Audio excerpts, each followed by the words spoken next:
Good evening to you viewers and welcome to join us in this edition of the news. Two arrested University of Buea students were today acquitted and dozens allowed to sit in for second semester examinations.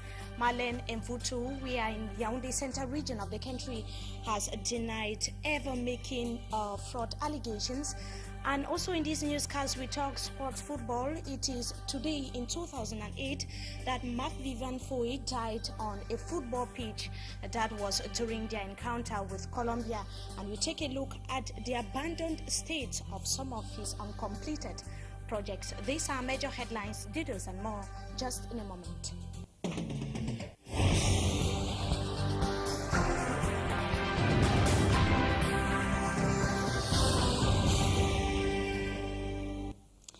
We opened this edition of the 6 p.m. newscast in Yaoundé Central region of the country, where West African leaders have resolved to create a common organization to check maritime piracy with its headquarters in Yaoundé Central region of the country.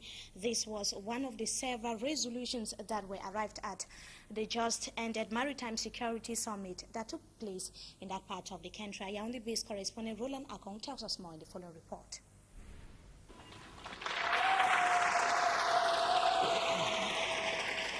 Two major decisions emerged from the Yaoundé Summit on safety and security in the Gulf of Guinea. The creation of an inter-regional coordination center on maritime safety and security for the Gulf of Guinea with headquarters in Yaoundé, and the adoption of the Code of Conduct on the prevention and repression of acts of piracy in the West and Central African Maritime Area. In a Yaoundé declaration, the heads of state and government took the commitment to work together to promote peace and security in West and Central Africa. Speaking to reporters in a briefing after the summit, President Idriss Déby Itno of Chad and President Alassane Dramane Ouattara of Côte d'Ivoire said the Yaoundé declaration went into effect from the time of its signature. They added that experts will define how much the implementation will cost, as well as what each country will contribute.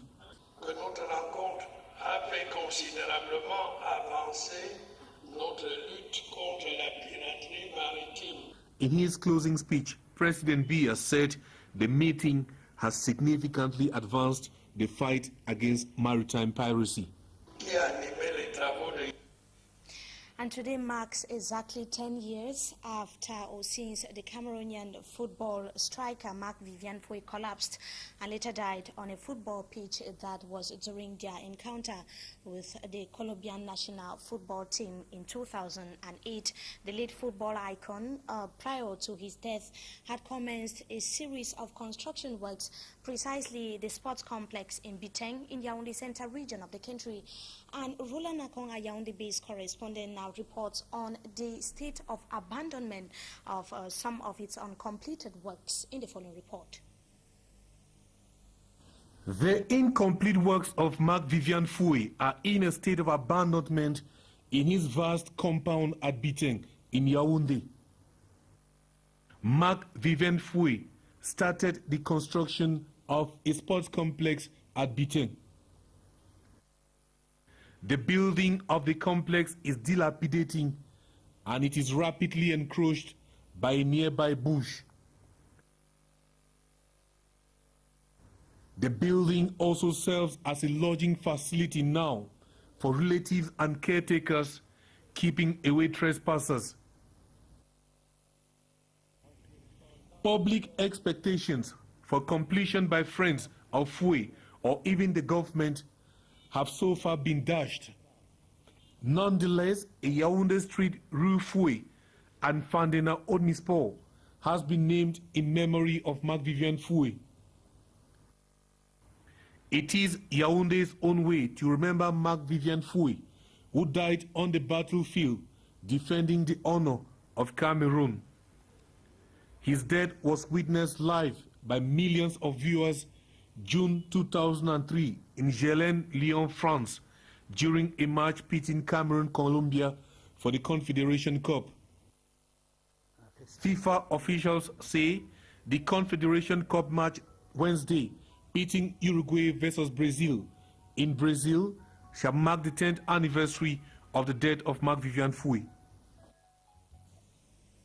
And it was during a semi-final match, as indicated there by our Yaoundé-based correspondent Roland Akon, between the Indomitable Lions of Cameroon and Colombia, which took place in 2003 after efforts to rescue him were abortive, that he finally died. Meantime, delegates accused of having collected money from Marlene Mvutu were due to appear today before the Ethics and Fair Play Commission of FECAFOOT.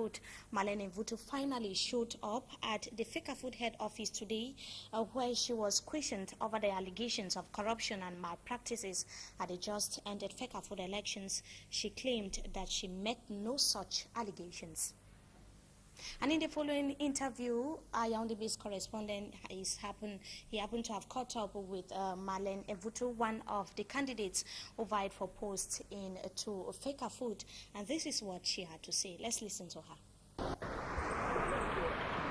Oui, effectivement, la commission a eu vent des allégations. Effectively, the commission got wind of allegations on social network that I gave money to some delegates to elect me.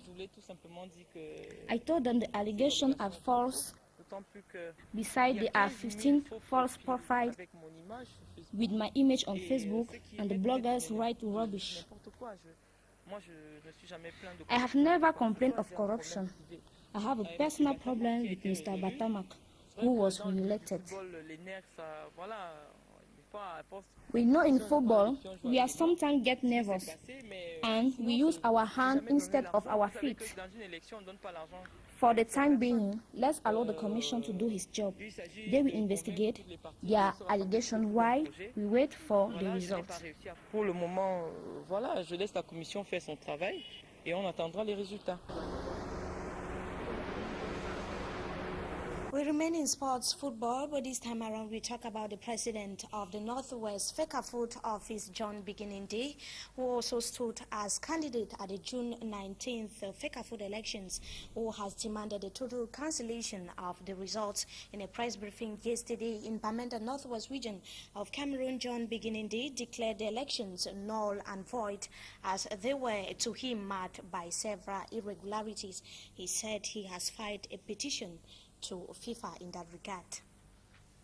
We now take you to Buea Southwest region of the country. As we announced in the headlines, 2 out of the 41 University of Buea students arrested during the unrest on campus, or the recent unrest on the Moliko campus, have been so far acquitted.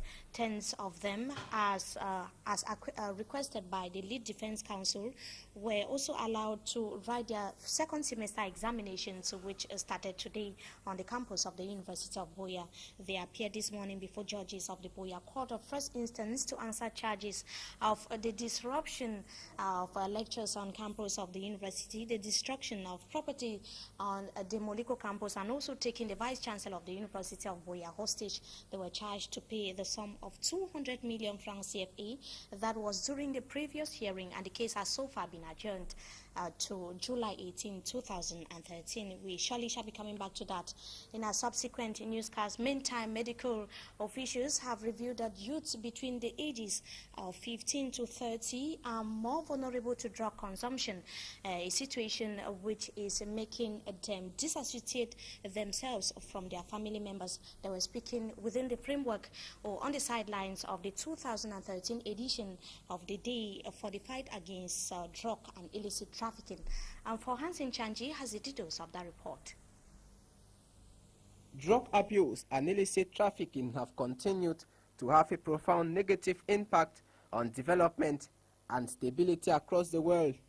In Cameroon, like some parts of the globe, illicit drugs and related criminal networks have undermined the rule of the law. Medics say youth between 15 to 30 years are vulnerable to drugs consumption.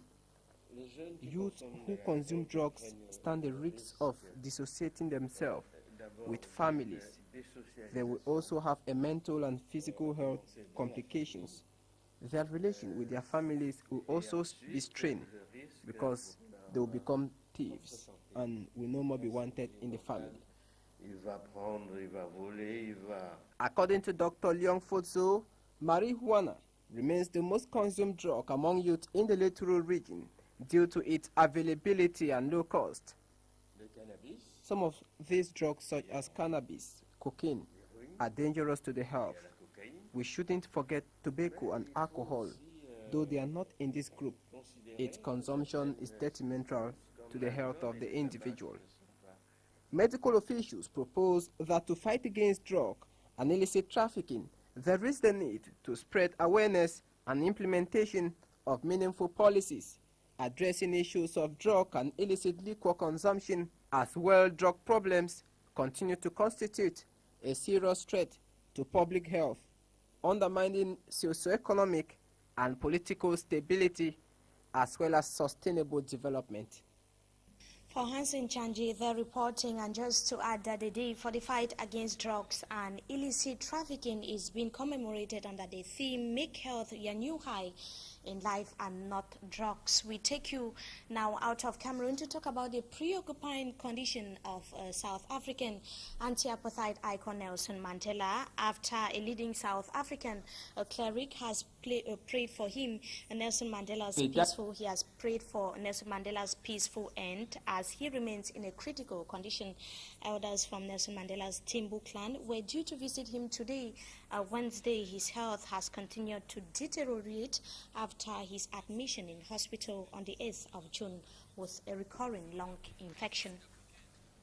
We still remain out of Cameroon to talk about the visit of the President of the United States of America, Barack Obama, who began his trip to Africa, or who began visiting Africa today. The U.S. President is expected in Senegal, South Africa, and also in Tanzania. The visit is intended to celebrate the country's democracies and to strengthen economic ties with the White House. While in South Africa, Barack Obama has promised to visit the former anti-apartheid icon Nelson Mandela. And viewers, that does it for this segment of the news. Up next is Talking Point.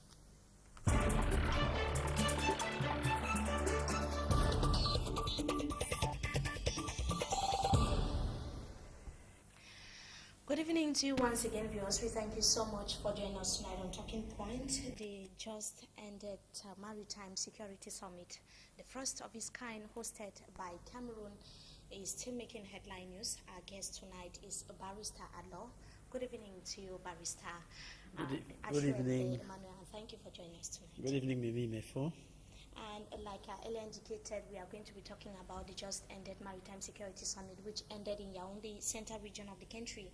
And we followed the report there by Roland Akongu, indicated that the various heads of states, after 2 days of deliberations, came up with what was called a code of conduct that is joining forces to be able to fight maritime piracy, which is the rising phenomenon in the Gulf of Guinea. What's so far your appreciation on the just ended summit, which took place in Yaoundé? Well, I personally think that styling that conference, maritime conference, is not very proper, because when we look at it carefully, we realize that it is a conference that is discuss the global security of countries that depend on the Gulf of Guinea and those that border the Gulf of Guinea. So it's not really a conference on the maritime security as such. Otherwise, you will not have countries like Burkina Faso, Niger, that have no sea. They don't have this. They are not near the sea. They don't have any coastline, so they are all present. But I think personally that this conference is a conference that has come to bring peace and security to a region that is an ecological hazard. If you look at the countries that are along the Gulf of Guinea and those that depend on the Gulf of Guinea, we are talking, just take from Congo right up to the West African coast and right inside. You see, these are countries that are mineral rich. I said they are ecological hazards. So people who are interested in all those mines, all those minerals, they come and buy. And it is but normal that since money doesn't like noise, the place where the money comes from should be secured.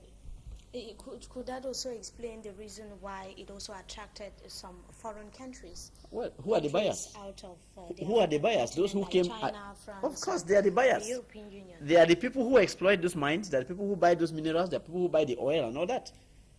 They are telling us of littoral, but we all know that it is uranium, it is diamond, it's gold, and all that is being secured. It's not the fish. So do you think that you feel that their interest is as a result of the fact that their interest is being threatened?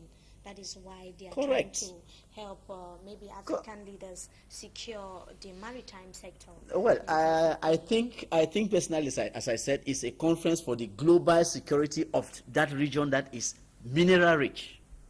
You see, it is the global security. It has little or nothing to do with the sea. So how rich is the Gulf of Guinea? Oh, how rich is Congo, first of all? How rich is Cameroon? How rich is Equatorial Guinea? How rich is Nigeria? How rich is Mali? Niger? I mean, this is the area where most of the minerals needed by those big countries come from. Okay, like you... In Cameroon, you have gold, you have diamond, you have uranium, you have all those things. They're all here. Go to Niger. Niger is the one supplying France with most of the uranium, which is used for nuclear energy. A couple of decisions were arrived at, resolutions were arrived at the end of, after deliberations held between the various heads of states and governments that were taking part at in the Maritime Security Summit in Yaoundé. So what are some of the stakes of the resolutions that were arrived? Do you see these resolutions do you see them being concretized? Well, in such a context, I think the first thing is that for there to be real security, we have to be sure that we have a good surveillance network to see what is happening. A good surveillance network, a good network of information gathering, a good network of information sharing, and then competent facilities for prompt intervention. If you want that security arrangement to work, all those have to be on the table. Now, let us look at the first point, surveillance. The only country that seems to have surveillance equipment is Cameroon. That has surveillance equipment to look at the coastline. We still have to put that equipment maybe on satellite for strategic positions. So the first thing most of all those countries that participate have to do is to equip themselves with good surveillance equipment that will enable them to know what is happening on the ground. Then the countries have to share the information that they gather. Without which nothing is going to change. I don't think anything will change if they don't have all that. So now let's take a look at let's take a look at some of the factors that might impede the putting in place of some of the resolutions that were arrived at. Personally, many analysts are talking about personal interest, like the egocentric nature of some of the countries with rich mineral, like you earlier indicated. We are looking at countries like Angola, which is one of the principal fuel producing countries in Africa as well. Do you think that as a result of a country trying to preserve his or her own personal interest, would it be able to be a barrier to some of these resolutions being seen or being the realization of some of these resolutions? I don't think so. I think that this security setup is in the interest of the countries that have the minerals. So if they don't want to collaborate, then they will be the losers, because pirates or thieves will block them. When we talk about pirates and thieves, they are also rebels. Rebel groups that will spring up to come and create confusion so that the minerals are mined and carried into the underworld. See, so all those countries, all the countries that have the minerals and the rich coastline have an interest in the establishment of a good security network. So I don't think personal interest of the countries will be an impediment to the implementation of this of the resolutions. Like I said, the impediments will come from those 4 elements that I said. You see, you have to get a surveillance network. If you don't have one, how do you know whether a pirate is coming or is not coming? But there's the announced creation of a common organization. No, an organization in Yaoundé. How does that organization in Yaoundé know what is happening in Bakassi? You must have on the field surveillance that will tell you, I mean, satellite surveillance that sees what is happening in the water or on the field, so that any movement can be detected. When you have that information, then now you have a mechanism to gather the information and they share it to all the member countries, so that if somebody comes, let's say, goes to Angola and attacks a ship there, and he's rushing to go to Ghana, all the other countries along the road will intercept him. If you have that network, it's okay. You have the information that will be given to everybody, and then you have a competent technical team on the ground that can intervene, like they were showing B Delta. Teams like that should be put all over to be ready, combat ready, to intervene in case of any eventuality. If you don't have that, I don't think that conference will mean anything. The absence of the much talked about president or the president of the Central African Republic. He himself is a rebel. You see, this is a pirate. I don't hear how a pirate can be invited to a conference where people want to fight against pirates. How did he become president? Who elected him? He's a pirate. He is a terrorist. That is why he was rightly set away. How can you say he is a pirate when that is the manner in which Francois Bozizé was also toppled? That is the same manner in which he came to... Well, Bozizé managed to maintain himself in power by using key lab operations that enabled neighboring states to accept him. You see, but unfortunately, this one has come at a time when we are talking about combating that type of behavior. So we should discourage it. People should stop coming to power by the use of arms. He's a pirate, and that is what he is. So I don't think he should sit with people who want to fight pirates. The stakes here are the strategic location of the Central African Republic. Oh, I agree. Central Africa... of insecurity, it has started penetrating other countries like Cameroon. For example, we see residents of Kenzu in Betua in Cameroon that are complaining of rising insecurity, and so many other parts of the African continent as a result of the unrest in the Central African Republic. Don't you think that it was actually necessary for him to be part of the just ended summit on maritime security? His presence would have changed nothing to the situation on the field. He created that insecurity. Central Africa was not insecure. He created it. So I think he should better go back and have a rethink and see how he has to solve the problem he has created. We cannot be looking for a means of stopping that type of behavior and to carry a culprit and put it on the table. That's what I think. So what do you mean by, well, could we see a maritime frontier properly defined when you say that some of the heads of states, some major heads of states like the heads of state of the Central African Republic and others, how do you see a maritime frontier properly defined when the major actors are not involved, like President Jotodia, like you're talking about? No, I was saying that I don't see that conference as something purely maritime. I say it's a conference on the global security of the whole region. That's why even we are talking about Central Africa, because Central Africa has no coastline. But the strategic interests of Central Africa, the mineral riches of Central Africa, make it such that it is a destination for investors, for people who want to go and buy diamond. So, Mr. Jotodia, or whatever he is, should learn, because it looks like it is their tradition there. Central Africa, Chad, and all those countries. One rebel comes up and shoots the other out of power.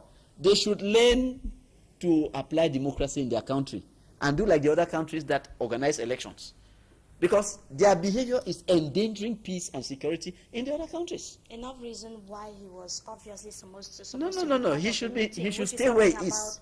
Upsurge of insecurity, which is preaching peace in the Gulf of Guinea and also in Central Africa. I think it was a proper thing to keep this man away. The next message that should be given to him is that he should organize elections fast and have a democratic institution put in place. So now let's look at the interests of other foreign countries, like we earlier talked about France, European Union, and China, were also part of the meeting. So my question, my worry is, we see the Gulf of Guinea provides over 40% of oil to Europe and also over 30% of fuel or to the United States of America. So we see it very, very strategic in Africa, to be more specific, in out of Africa as well. So why don't we question the presence of the foreign powers? Why were they present? Was their presence actually very necessary? Of course. They are the ones who have organized these countries to make sure that their market is secured, to make sure that where they come to get their material is secured. And it brings to mind the question, when they organize their own summits, maybe when they organize summits out of Africa, Africans are not part of them. No, for a long time, Eritrea has been a headache in matters of piracy. I don't remember having seen many conferences organized for Eritrea. But look at, you see, because for the simple reason that there's nothing there. This Gulf of Guinea region is very rich. That is why they are all coming together to say, let us secure it. It is in their interest. Thank you so much. And as a barrister at law, what are your recommendations apart from what was arrived at in Yaoundé? Well, nothing can work without legal institutions. So I think that the countries concerned should sit up and come up maybe with a treaty or a good legal framework within which they have to operate. That is what you think. Thank you so much, Barrister, for joining us tonight on Talking Point, and we hope to have you some other time again. You're welcome. And to you viewers, we thank you so much for joining us in this edition of the 6 p.m. newscast on Equinox Television. We meet you tomorrow, same time, meantime. Have a wonderful stay in the company of our programs. Good evening to you all.